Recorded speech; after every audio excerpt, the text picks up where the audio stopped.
What kind of husband proposes to another woman while his wife is standing less than 30 feet away? And why did every piece of evidence suggest he'd been planning it for months? Those were the two questions sitting on my desk on the morning of February 18, 2025, 4 days after Valentine's Day.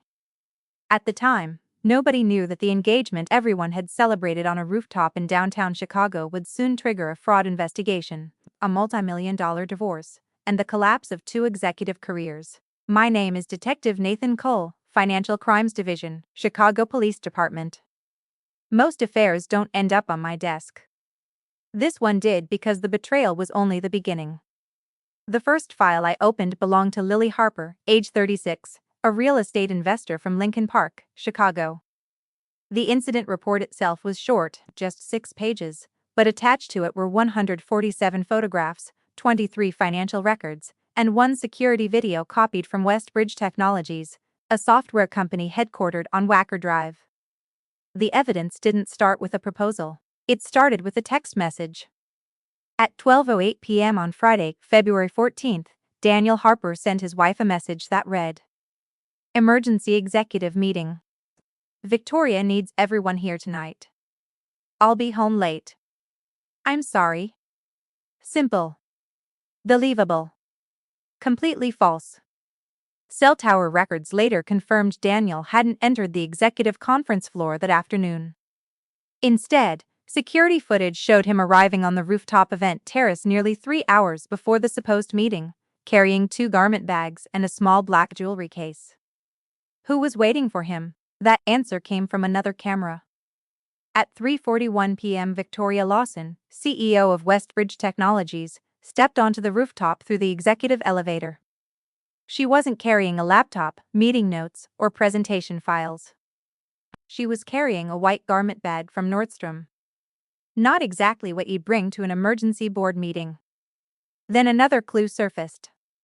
An invoice dated February 6 showed Daniel had spent $18,940 at Elliott & Sons Jewelers on Michigan Avenue. According to Lily's statement, Daniel had told her he was shopping for an upgraded anniversary ring for her. The receipt proved otherwise. The ring size matched Victoria Lawson, not Lily Harper.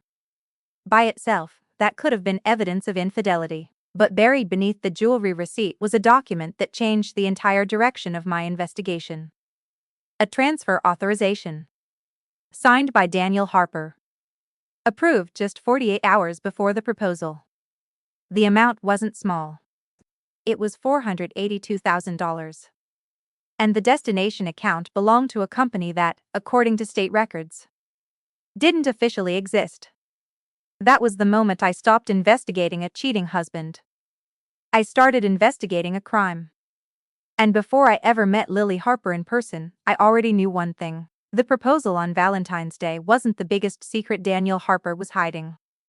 By 9 a.m. on Wednesday, February 19, 2025, Lily Harper walked into interview room 3 at Chicago Police Headquarters carrying a gray document case instead of a lawyer. That was the first thing I noticed. People who wanted sympathy usually brought tears. People who wanted justice brought evidence. Lily looked exhausted. Her eyes were red from lack of sleep, not fresh crying. Her beige wool coat was still dusted with melting snow, and her coffee had gone cold long before she reached my desk. "I don't care if my husband cheated," she said quietly. "I care that he lied to everyone, and I think he stole something." Those weren't the words of a heartbroken wife. They were the words of someone who had started connecting dots. She placed the document case on the table and slid 3 folders toward me. The first contained property agreements. The second held bank statements dating back to July 2023. The third was labeled, in black marker, "Things Daniel never thought I'd find." That title alone told me this investigation was about to change. Inside were screenshots of wire transfers, photographs of signed contracts, copies of tax filings, and one small yellow sticky note attached to a bank statement. Check February 12. He said he was in Milwaukee. He wasn't. His credit card records placed him at the Langham Chicago, where hotel surveillance later confirmed he met Victoria Lawson for nearly 2 hours. Not romantic. Business. They carried briefcases. No flowers. No gifts. No dinner reservation. Just folders. That meeting happened exactly 48 hours before the proposal. Coincidence? Detectives don't believe in coincidences. Then Lily handed me something I wasn't expecting. A handwritten Valentine's letter. The envelope had been crushed, but the paper inside was untouched. I was going to give him this that night, she said. I didn't read all of it. I didn't need to. The first line was enough. Thank you for choosing me every day for the last 11 years. The room fell silent. Daniel had already chosen someone else. He just hadn't told his wife. As painful as that letter was, it wasn't the strongest piece of evidence. The strongest evidence came from Lily's accountant, Mark Ellison, who arrived 20 minutes later carrying a laptop and an external hard drive. He opened a spreadsheet containing nearly 1,800 financial transactions connected to Daniel Harper over the previous 18 months. Most looked ordinary. Payroll deposits. Mortgage payments. Credit card bills. Then one pattern appeared. Every second Friday of the month, money left a Westbridge Technologies vendor account and landed in a consulting company called Blue Horizon Strategic Solutions. The problem? According to the Illinois Secretary of State's business records, Blue Horizon had no employees, no office lease, and no active business license. Yet it had received more than $2.4 million. Someone had created a company that barely existed. And Daniel's digital approval appeared on every transfer. I looked at Lily. Did your husband ever mention Blue Horizon? She slowly shook her head. No. Then she reached into her purse. I almost forgot. She placed a small black USB drive on the table. It was hidden behind a drawer in Daniel's home office. For a moment, nobody spoke. Because every experienced investigator knows one thing. People rarely hide family photos. They hide evidence. And I had a feeling that whatever was stored on that tiny USB drive wasn't just going to explain the missing money. It was going to reveal why Daniel Harper was willing to destroy his marriage on Valentine's Day. The forensic lab called me less than 3 hours later. Their first sentence made every person in the room stop writing. Detective. You need to see what's on this drive immediately. I arrived at the Chicago Police Digital Forensics Lab at 2:47 p.m. on February 19, 2025. Rain tapped against the windows while the forensic examiner, Ryan Mitchell, waited beside a workstation with a USB drive already cloned for evidence. He looked at me and said, Detective, this isn't just an affair. Those 6 words changed the entire investigation. The drive contained 312 emails, 41 signed PDF contracts, and dozens of encrypted spreadsheets. Most of the files documented payments between Westbridge Technologies and Blue Horizon Strategic Solutions. But one folder stood out. Its name was After Valentine's.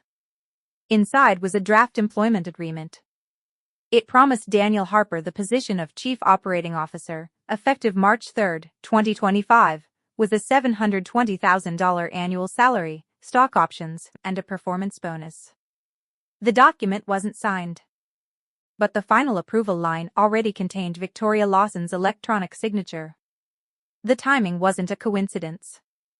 The proposal wasn't just about love. It was part of a plan. As our financial analysts traced the records, the picture became painfully clear. Blue Horizon wasn't a real consulting company. It existed only to receive inflated vendor payments before quietly moving the money through 3 separate accounts.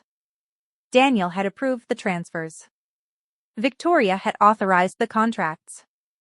Together, they had diverted more than $2.4 million from company funds. By Friday, February 21, we presented the evidence to Westbridge Technologies' board of directors. The reaction was immediate. Victoria Lawson was suspended before noon. Daniel Harper's company access was revoked that same afternoon. Their offices were sealed while independent auditors secured every financial record. Neither of them expected the investigation to move that quickly. Neither realized Lily Harper had unknowingly become the key witness. A week later, I attended the civil hearing involving Lily and Daniel's divorce. My role wasn't to testify about the affair. It was to authenticate financial evidence already linked to the criminal investigation. Daniel looked nothing like the confident executive from the rooftop proposal video. He avoided eye contact. His attorney spoke more than he did. Then Lily's attorney introduced a document I hadn't seen before. A post-nuptial agreement, signed by both spouses in 2019. It clearly stated that Lily's inherited businesses, investment properties, trusts, and future acquisitions would remain her separate property in the event of divorce. Daniel had signed every page. Without objection, the judge reviewed the agreement, examined the supporting records, and ruled accordingly.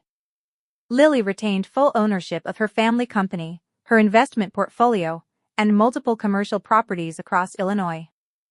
Daniel left with only the assets legally earned in his own name.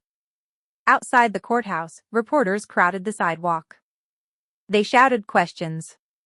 Neither Daniel nor Victoria answered. Lily didn't celebrate. She simply thanked her attorney, stepped into a waiting car, and drove away. Months later, federal prosecutors filed fraud charges based on the financial evidence recovered during our investigation. The case eventually ended in plea agreements, restitution orders, and permanent damage to two careers that had once looked untouchable. People often ask me which piece of evidence solved the case. They expect me to mention the USB drive, or the wire transfers, or the surveillance footage. They're always surprised by my answer. The case truly began with one small lie. Emergency executive meeting. If Daniel Harper had simply told the truth, there would have been no rooftop proposal, no hidden accounts, no criminal investigation, and no public collapse. One lie led Lily Harper to the rooftop. Another lie led her to the documents.